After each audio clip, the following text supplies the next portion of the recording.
Good morning everyone. Welcome back to our online class again.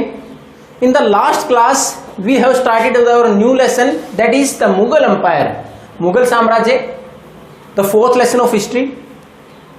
In the very first class we have discussed about the two major rulers of Mughal dynasties in India. जो हमारे Mughal dynasties के पहले दो शासक हमने पढ़े, बाबर और हुमायूं. अब उसके बाद third Akbar 1556 to 1605, the longest period of A Mughal emperor. Mughal शासक का सबसे लंबा समय लगभग 50 साल यानी 49 ईयर्स तक शासन किया उन्होंने. अब उस दौरान इन्होंने they try to control every part of India from north to south, east to west. उसमें हर जगह, लेकिन हर बार इतना आसान नहीं होता था. Sometime they face the revolt of different rulers और द लोकल रूलर्स, जो स्थानीय शासक थे उनका विरोध का भी सामना करना पड़ा इनको. और जो सक्सेशन की प्रथा थी कि किस प्रकार आगे शासन बढ़ेगा, यानी एक मुगल शासक के बाद दूसरा किस प्रकार बनेगा, वो व्यवस्था कैसी थी, मुगल ट्रेडिशन ऑफ सक्सेशन कि आगे शासक कैसे बनेंगे, उसके बारे में व्यवस्था कैसी थी मुगल शासन के दौरान. तो इसमें देखो हमारे जितने भी अब तक हमने whatever we are going to read in the history about any dynasties, either it was सल्तनत पीरियड और before that in Indian traditions. अगर सल्तनत काल के पहले भारतीय अगर परंपराओं की बात करें, फिर उसके बाद सल्तनत काल की बात करें, चाहे मुगल काल की बात करें, एक चीज जो कॉमन थी वो क्या थी, ऑलवेज द एल्डेस्ट सन. एक तो लड़कियां नहीं बनती थी शासक, दूसरा एल्डेस्ट, तो सबसे बड़ा लड़का होता था उसी को शासन का अधिकार दिया जाता था. लेकिन मुगलों ने इस ट्रेडिशन को तोड़ दिया. मुगलों में इसकी शुरुआत किस प्रकार की गई, मुगलों में माना गया we are not going to follow the policy of primogeniture. Primogeniture की बड़ा लड़का ही शासन करे, केवल इसी पॉलिसी को नहीं अपनाया जाएगा.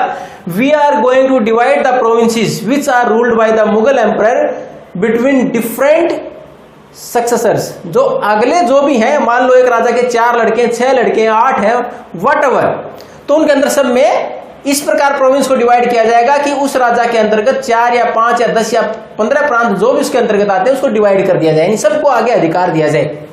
बड़ा लड़का शासन तो करेगा लेकिन अकेला नहीं करेगा, बाकी को भी बराबर के अधिकार देगा.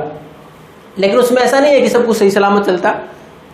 If you are going to take a glimpse of that Mughal empire, अगर पूरे मुगल साम्राज्य में एक झलक आप एक बार नजर डाल के देखेंगे समय समय पर इनके खिलाफ इन्होंने रिवोल्ट भी देखी. यानी एक शासक जो बड़ा था उसने अगर थोड़ा सा हिस्सा ज्यादा रख लिया, या फिर वो ऐसा लगा कि बड़ा शासक है वो कमजोर है, तो बाकी जो थे उन्होंने उनके खिलाफ विरोध भी किया.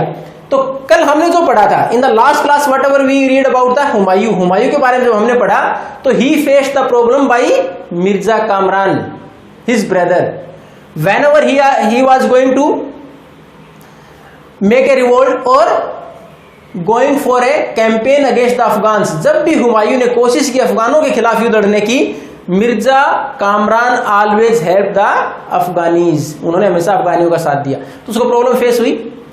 अब उसके बाद अगर हम अगले शासक की बात करें, हम अकबर की बात करें तो मिर्जा हाकिम.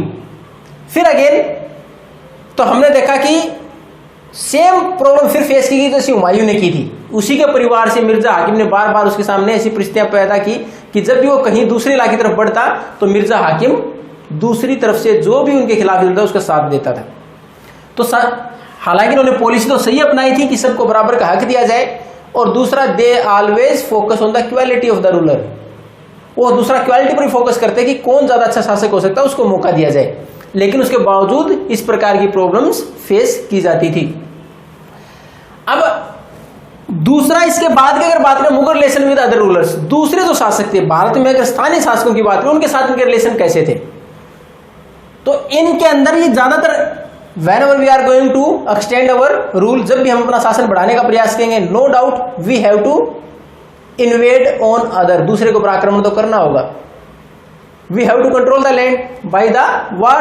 If someone is not going to adopt our supremacy, अगर हमारी सुप्रीमेसी को स्वीकार नहीं करता है तो रास्ता क्या बचता था, युद्ध लड़े और उसके बाद उस एरिया के ऊपर कंट्रोल करें. मुगलों के समय भी ऐसा ही किया गया. They try to control different dynasties और local dynasties of India. Bharat में जो स्थानीय रियासतें थी उन पर कब्जा करने का प्रयास किया गया, लेकिन हर बार ऐसा नहीं है कि किसी को जिसको भी इन्होंने हराया they are not going to humiliate them, उनको अपमानित नहीं करते थे. और उसका बेनिफिट भी मिला। Some time some of the rulers adopted और एक्सेप्टेड देयर सुप्रीमेसी, बहुत सारा अपने आप इसको स्वीकार कर लिया। इसका एग्जाम्पल आप सीरियल आता है हमारे यहां जोधा अकबर।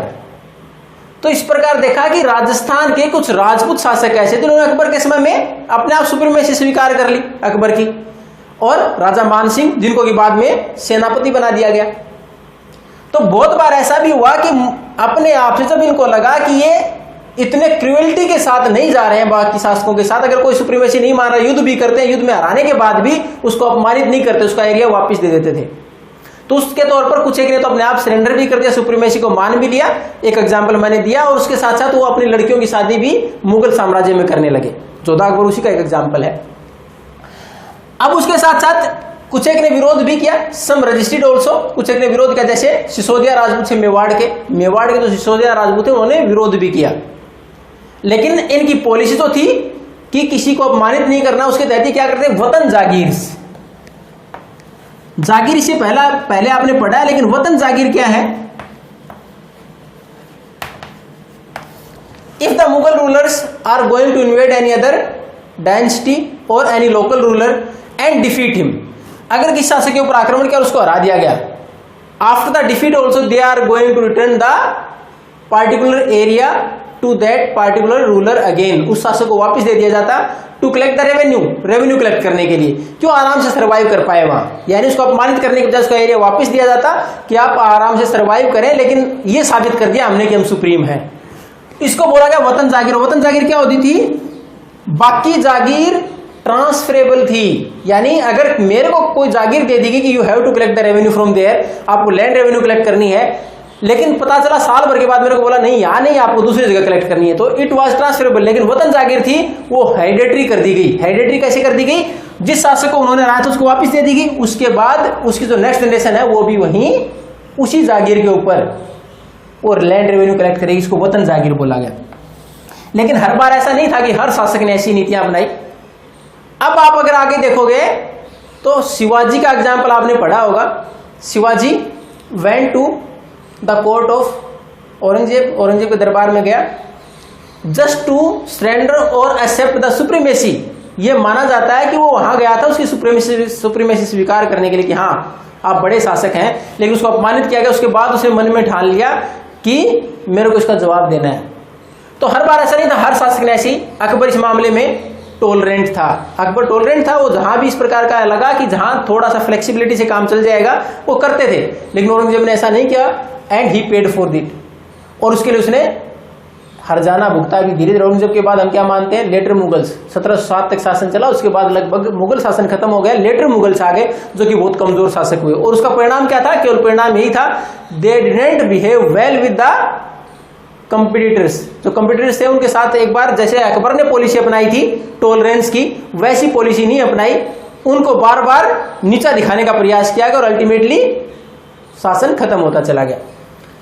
तो ये हमारे पास आज के दो टॉपिक थे, मुगल ट्रेडिशन और सक्सेशन की। सक्सेशन किस प्रकार का था कि हमेशा केवल एक को ही नहीं मिलता था राज्य, it was divided between different rulers. जो आगे के सक्सेसर थे उनमें सब में डिवाइड होता। इफ देयर आर 4 और 5, चाहे वो 4 है 5 है। दूसरा उनके रिलेशन किस प्रकार के होते हैं दूसरे शासकों के साथ? दे डिफीट देम, उनको हराते भी थे बट नॉट ह्यूमिलेट देम, उनको अपमानित नहीं करते थे।